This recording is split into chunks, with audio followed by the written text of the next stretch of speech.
या सुमारे 300 वर्ष जुन्या महाकाय चिंचेच्या झाडाला आपण आज जाहिरातीच्या फलकांसाठी ठोकलेल्या खिळ्यांपासून मुक्त करीत आहोत. गावातील वयस्कर व्यक्तींच्या अंदाजानुसार त्यांची 4थी पिढी आहे हे झाड पाहिलेले आणि आताची 5वी पिढी.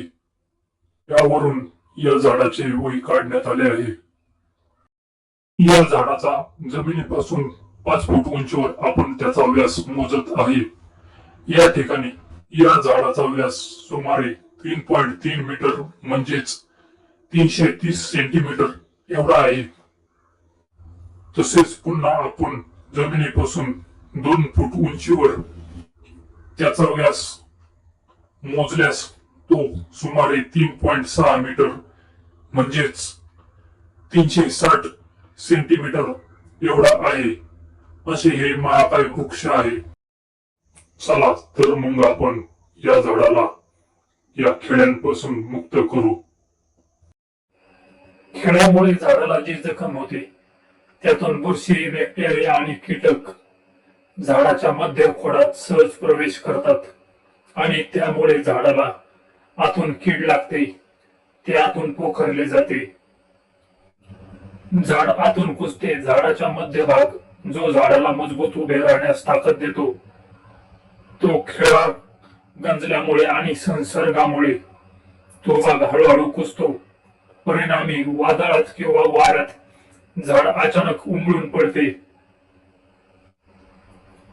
खिळ्यामुळे झाडाच्या आतील भाग जसे जायलम आणि फ्लोएमचे नुकसान होते.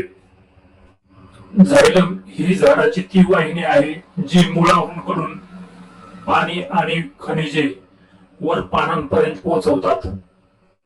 जेव्हा खिळा जायलम पेशींना तोडतो तेव्हा तो पाणी वाहण्याचा मार्ग कायमचा बंद करतो किंवा खंडित करतो.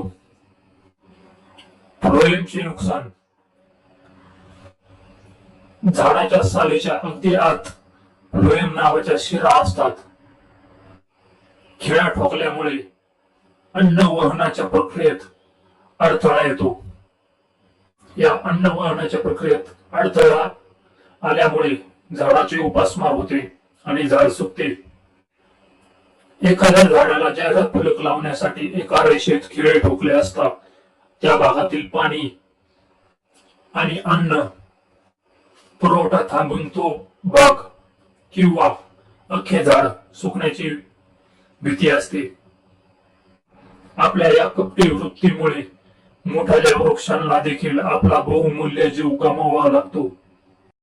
तरी पण झाडांना खिळे ठोकल्यास काय दंड होतो ते आपण पाहू. महाराष्ट्र नागरी क्षेत्र झाडांचे संरक्षण व जतन अधिनियम 1975 नुसार सार्वजनिक अथवा खाजगी जागेवरील जिवंत झाडाला हानी पोहोचवणे हा दखलपात्र गुन्हा आहे. यानुसार 3 ते 6 महिने तुरुंगवास आणि 50,000 रुपयांपर्यंत एवढा मोठा दंड तुम्हाला होऊ शकतो. झाडाला खिळे ठोकणे, झाडाच्या फांद्या तोडणे, झाड सुकण्यासाठी त्यावर तणनाशक अथवा पावडर टाकणे हे कृत्य देखील या गुन्ह्यास पात्र राहतील.